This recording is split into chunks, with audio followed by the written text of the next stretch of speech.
Thank you, Arctic Acoustic. I love the music. Welcome back to Hanging with History.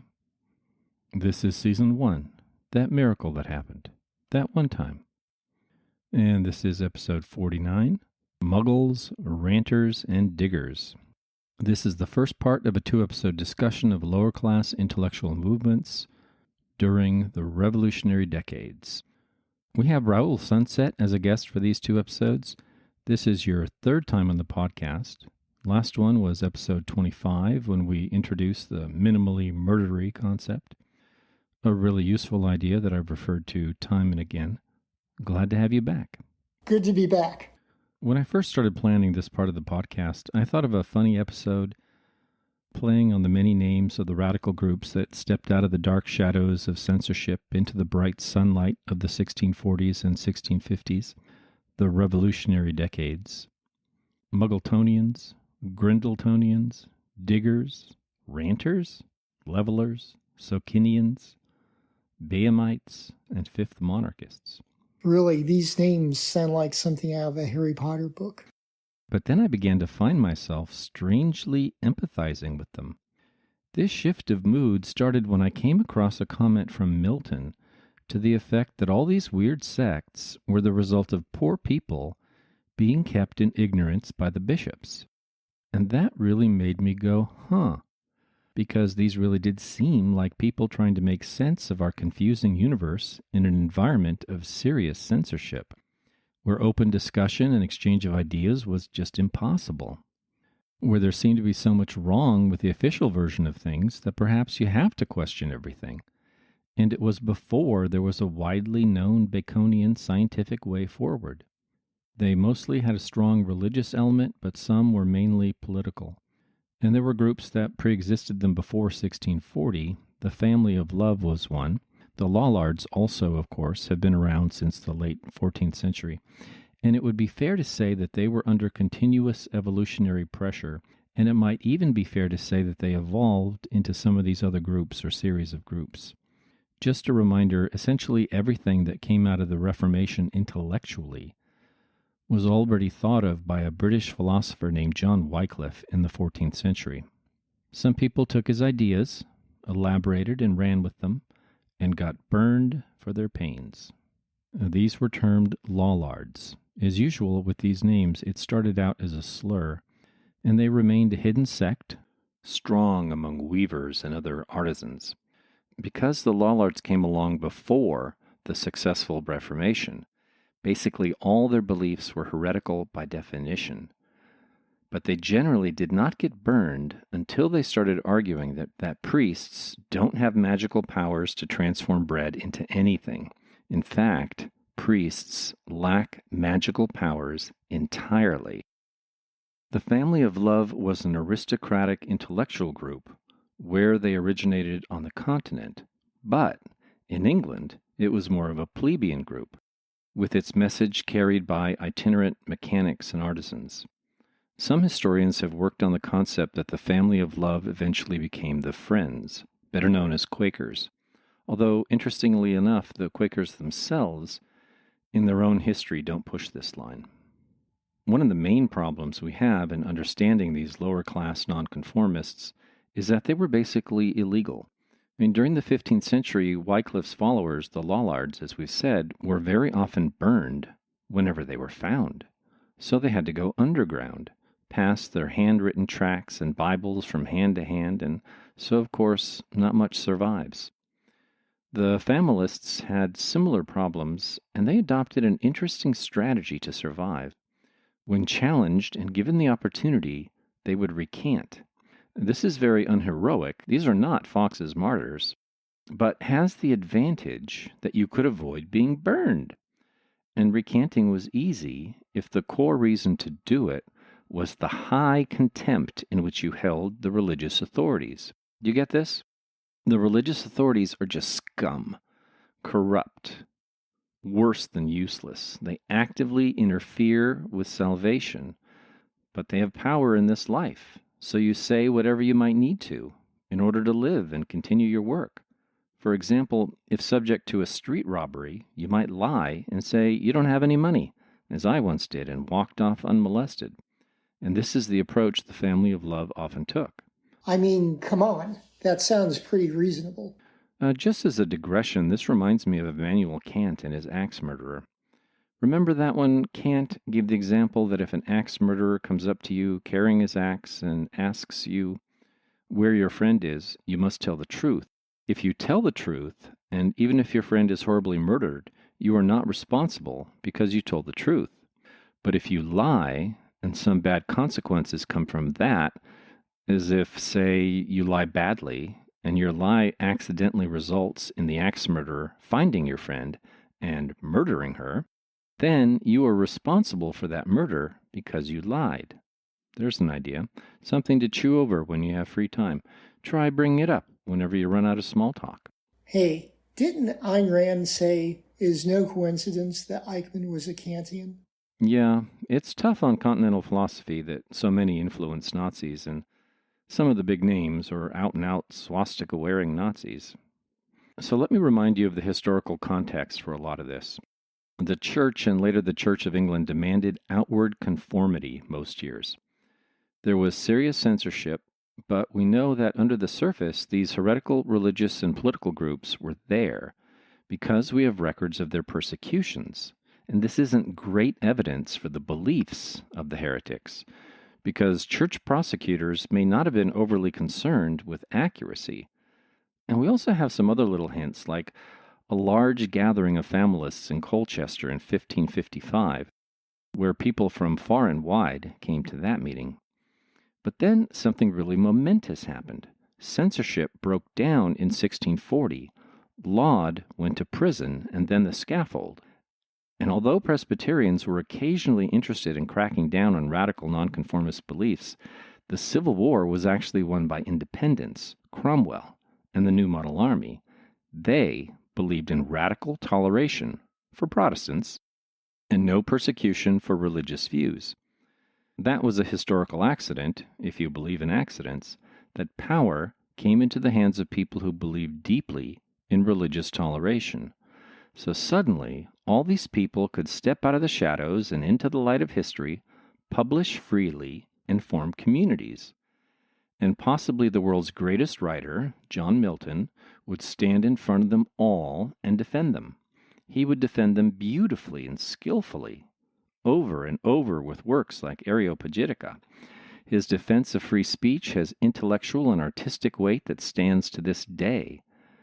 Free speech as an ideal may feel a bit wilty today, but then again, the impulse to control speech is eternal, and so far the controllers have only ever won partial victories. The struggle continues. But here it was, 1640, and people could come forward and publicly talk about their beliefs. This would last until 1660, when with the return of the Stuarts, there would be required conformity backed by fines, prison, and exile. At least the bonfire cure for heresy was finally put aside in 1612. I'm going to make a claim similar to Jonathan Israel in Radical Enlightenment, that along with the mainstream moderate enlightenment, there was always a radical wing reacting to it, heavily influenced by Descartes' philosophy, atheist or deist, that dissolved cultural cohesion and left everything, including society and politics, up for questioning. I'm saying that these lower-class, plebeian radicals were the natural product of oppressed people, paradoxically successful enough to have time to devote to intellectual and philosophical discussion. That these discussions were held under the guise of something religious makes historians of philosophy turn their noses up and sniff a little at their lack of sophistication and say they don't count.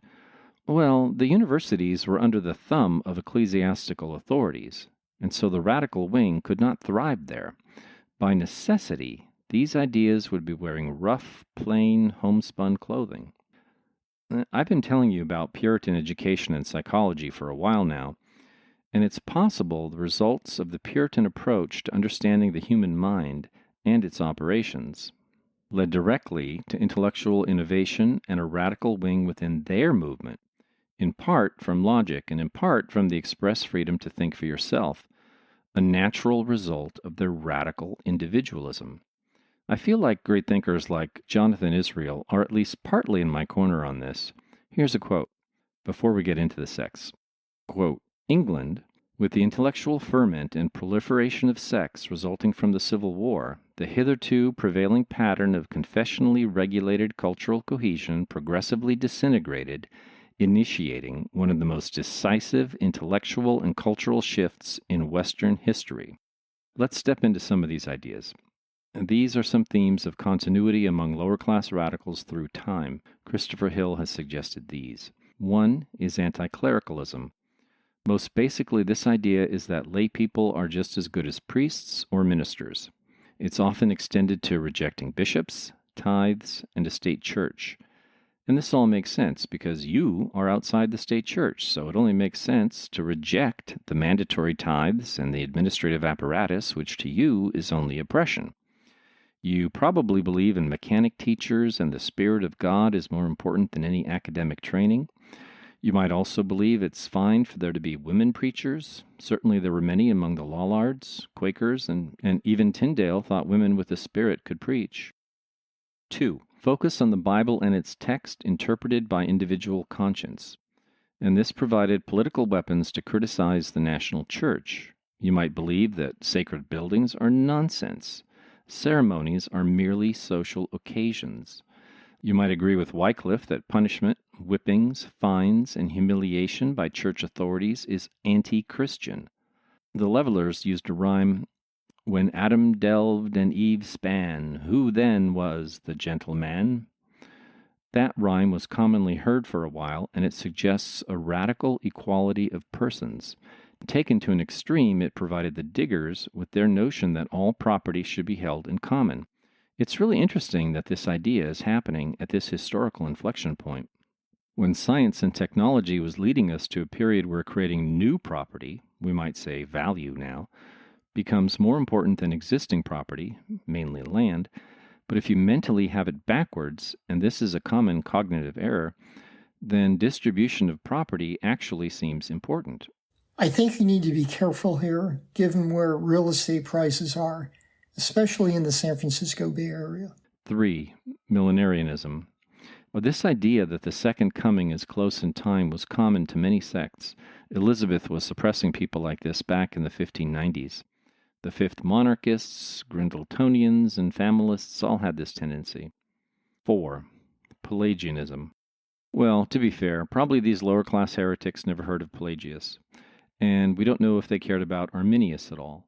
But many seem to emphasize good works in this life, human freedom and action, while rejecting predestination. These guys are on the free will side. We see this with Baptists, Lollards, Familists, Muggletonians, and Bayamists.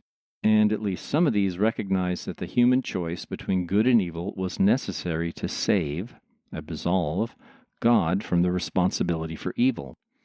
The failure mode of free will ideas is a tendency to utopianism. But at this time, the really interesting idea that arose was that you could, as a person, perfect yourself. That you could get to be like Christ by being good. I know people like this today.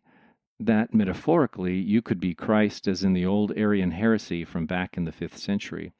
And this was a really small step, it seemed, from saying, I am Christ. 5. Anti-Trinitarianism. Denying the existence of the Trinity. In episode 41, I mentioned the last two people burned for heresy in England were burned for denying the divinity of Christ. There is no Trinity. There is nothing but God. Anti-Trinitarianism was actually the primary focus of some groups in the UK, and the Unitarian Church was formed in the 1700s and still exists in both the United Kingdom and United States. The thing they want to emphasize about Christ is his humanity. It means we can all be Christ. The political implications are explosive. Almost all the groups, not the Muggletonians, had this political tendency. Some would go as far as denying that Christ ever existed, that Christ was just a metaphor for the divine spark that is inside all of us. This creates a problem, which is a rejection of the atonement, Christ's sacrifice, so the idea of the relationship between God and man is reopened. And if you're not familiar with that, that's the question of why God should ever do anything for us at all. Once you realize he stands to us as we do to, for example, earthworms, the sacrifice on the cross solves this problem neatly. Without that, you don't have much to fall back on, and you get atheism or deism in subsequent generations. 6. Mortalism. The soul dies with the body. This was commonly discussed back in Tudor times. The heretics commonly seemed to believe it, even the Muggletonians. In some ways, it seems a trivial question, kind of stupid. Are you judged when you die, or do you disappear until the final judgment? Whatever, right? I mean, it's certainly beyond human control. Some seem to profess it merely because it was a good argument against purgatory. But that seems like in believing in something just because it's a convenient argument against your enemies. Oh yeah, that's common as dirt, isn't it? All us monkeys do that. 7. Materialism. Marjorie Baxter in 1428, she was a Lollard, anticipates Milton with a commonplace description of the ultimate fate of the bread eaten at the Eucharist in order to show it could hardly be the body of Christ. The more common expression of materialism is that God is everywhere. Quote, God is here upon my hand, in my body, in this pillar, and everywhere. Unquote. Ranters and others believe, therefore, that all matter is good, because it is all God. That idea can lead to self-glorification. It's a great one for narcissists, or a simple conception that life is to be enjoyed in the here and now. And though ranters scan more like hippies than Stoics, both could use many of the same philosophical expressions. 8. Skepticism is another idea that flows from the others. You could question the literal existence of heaven and hell. You can question the existence of the devil. The whole Bible is a metaphor for the struggles that exist inside every human being. Here we see once again how Rowling drank deeply from this part of history. When Dumbledore tells Harry that just because it's all in your head doesn't mean it isn't real, Grindletonians, familists, Quakers, Ranters, and Diggers all had this emphasis on the spirit over the letter of the Bible.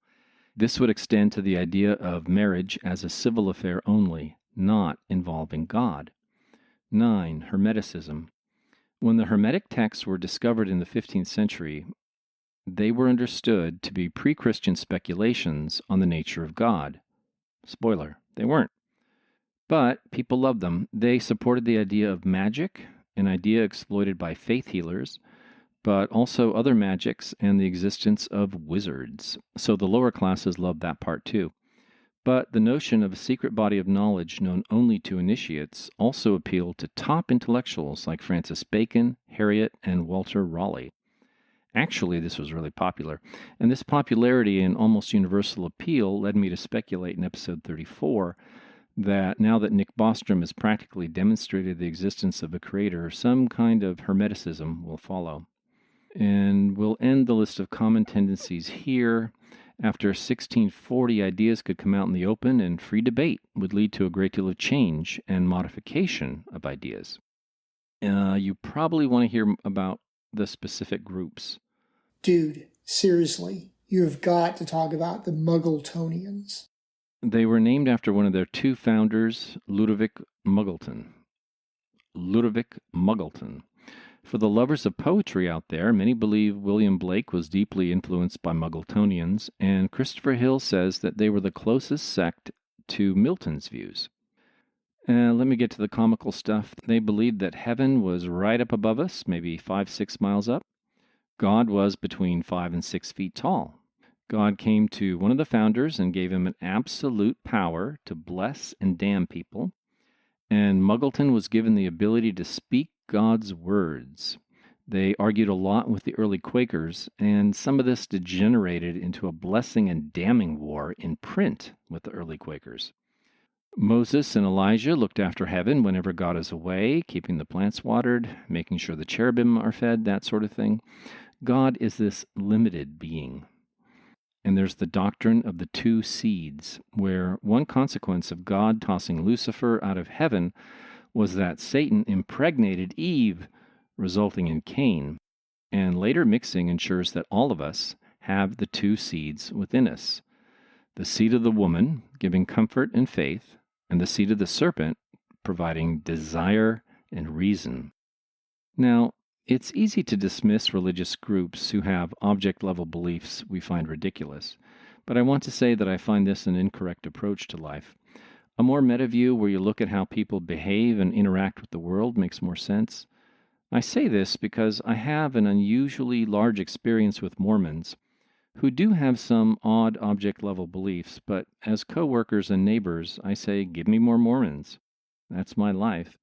And I'll add that all people have weird object-level beliefs, but we're just blind to them when we share them. The thing about Muggletonians you should remember is that their beliefs survived among a both-feet-on-the-ground, practical community of craftsmen in London right into the 20th century. Yeah. And after a few tumultuous events involved in their founding, they were a community that were good neighbors. They produce artists and inventors that advanced the world. The weird God stuff was sort of accidental to the idea you would expect an artisan to have, that something cannot come from nothing. Creation is a mixing of material substance and ideas, that people are complex creatures all on their very own. They actually believe that God doesn't really pay lots of attention to the world. Therefore, our choices are our own.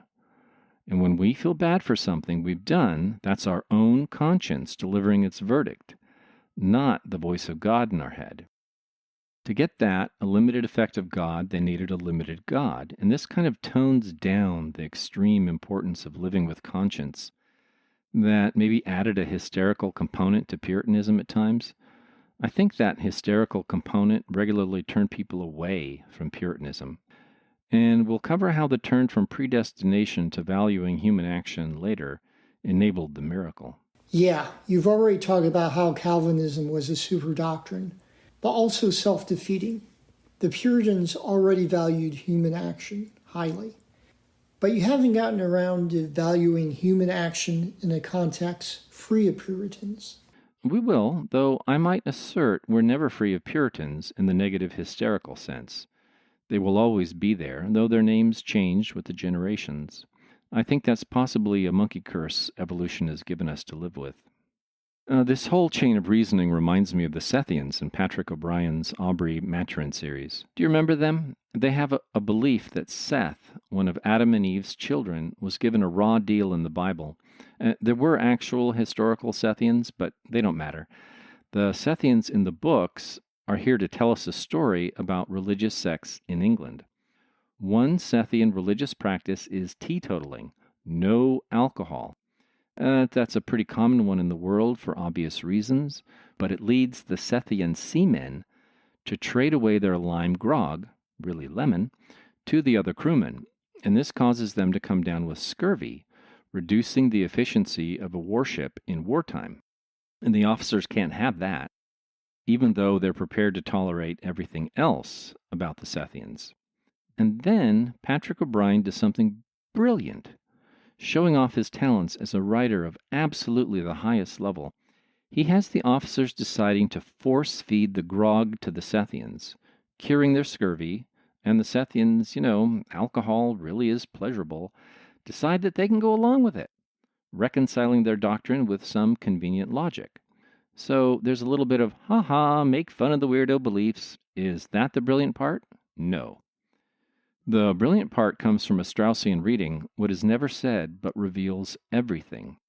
The very experienced sea captain Jack Aubrey, highly intelligent, a first-rate competence-porn character who understands his men intimately, and the physician Stephen Maturin, worldly, highly educated, deeply concerned for his patients.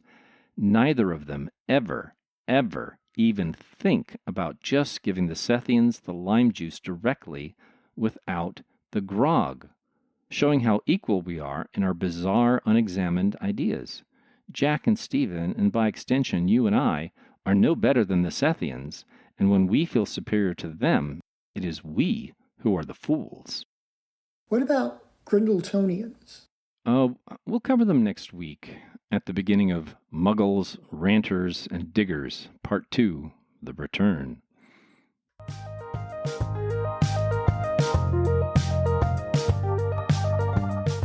Okay. We'll figure it out. All right, Camie, you've had a chance to listen to Muggles, Ranters, and Diggers with Raoul Sunset. Nice to hear him again. And I can see where J.K. Rowling got so many of her names and ideas. Oh, yeah. She totally mined this period of history deeply. I'm not sure if she released the Balrog by going too deep, but... Didn't realize how deep she had mined until, hearing more from you. So that's been kind of fun. 1640 sounds like an exciting time when people could speak of their beliefs and, not get burned at the stake or persecuted or anything else. Yeah, I mean, you had to be careful. The official censorship was over. The local JPs could still be powerful. And you have all these superstitious, religious, fanatic people everywhere. So, you might be beaten up and thrown into a hole and covered with dirt. But, officially, there was nothing to stop you anymore. Yeah, but then 1660, all of a sudden that was over. That freedom ends. Yep. I can't believe that happened without some rebellion and people being upset. I mean, and it was a different time, but those are rights we kind of take for granted here and now. We'll finally show the Stuarts the door in 1688. The Glorious Revolution. Glorious Revolution. But in 1660... The Stuarts came back and they passed all the laws, reestablishing bishops and requiring outward religious conformity. And they did it in cooperation with what was called the Cavalier Parliament. Basically, all the people, Cromwell was trying to make sure stayed out of power. So the people just rolled over and took it. But it represented the viewpoint of the vast majority of the people. Most people wanted conformity in religion, and they didn't want all these religious radicals. They didn't like them. So the 20 years prior was just kind of like, let's go back to the old ways. Yeah, totally. Let's go back. And in fact, at any point, if the Presbyterians had felt free, they would have put on an even more severe Scottish type religious conformity with Presbyterian church discipline, which is far more severe than normal Anglican discipline. Now, Hill sounds like an interesting writer. Would you consider him to be the foremost English historian on the 17th century? I mean, you might look at McCullough for specifically religious things, but it'd be Christopher Hill for everything else in the 17th century. Most astute analysis, widest knowledge, best writing. Good source, huh? Really good source. And he's, written, I think, about 9 books on the subject. Wow, that's impressive. That's what the pile over there is. An authority, that's the word I was looking for. Hill's an authority of this time. Yeah. The Muggletonians seem to paint a real clear picture of their beliefs. Heaven right above us, 6 or 7 miles, God 7 feet tall. It's just like on TV when you see heaven and there's clouds and angels and stuff. We're just living in Muggleton's world. We're just not aware of it. Moses and Elijah watching over heaven when God steps out. Isn't that a really interesting idea? See, like one of their notions was that Christ, when he came to earth, was just God, kind of in disguise. And since he's away from heaven, these other people had to take care of things. Somebody's got to watch the pearly gates. And plus, God has business. I mean, he's a busy guy. He's got, everything to run, and sometimes he just is busy. I'm sure he is. However, I was thinking those very precise images were probably something the people just desired, and it filled a great need for clarity. Yeah, I'm nodding my head. I think of a craftsman community, carpenters and masons and people like that who work with their hands but are also creative, who sometimes have to feel that spark, exercise their intellect regularly, but are also working, with physical things. And this is a sect that works for them. It worked for them for like 400 years. And there were believers in London for that entire 400 years. Good block time, 400 years. Did I say 400 years? Obviously 300 years. Yeah, so it's not something we should dismiss. I mean, just because they had some weird ideas, God is between 5 and 6 feet tall.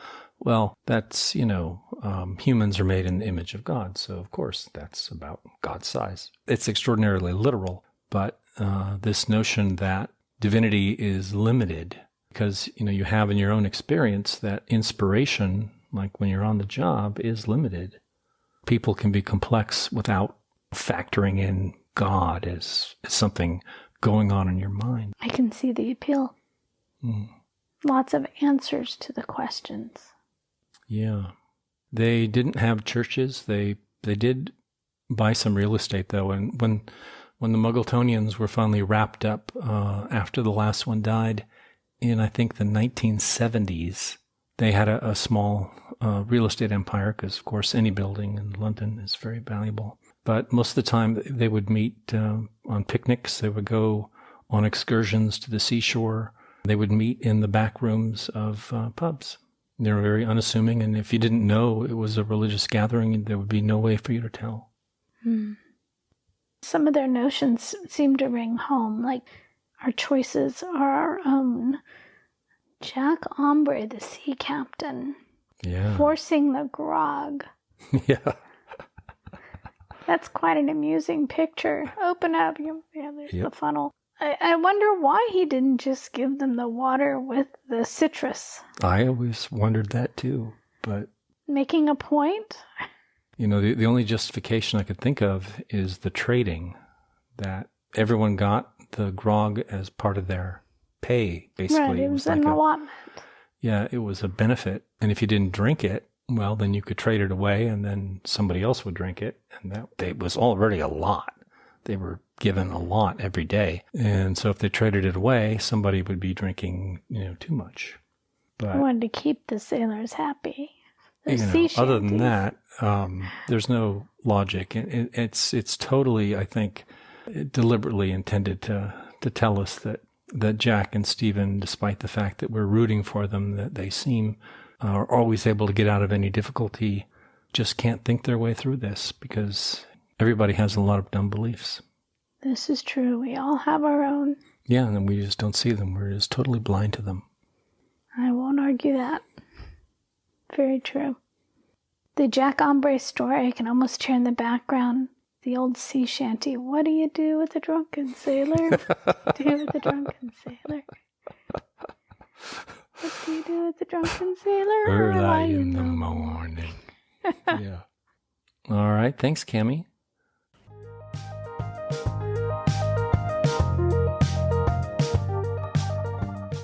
Please click subscribe or follow on your podcast app. If you like the podcast, please tell a friend about it. If you don't, please tell an enemy. Thank you for listening. Just remember, you can always reach me at harold@hangingwithhistory.com. That's Harold is HARALD at hangingwithhistory.com or through the Contact Us link on the website.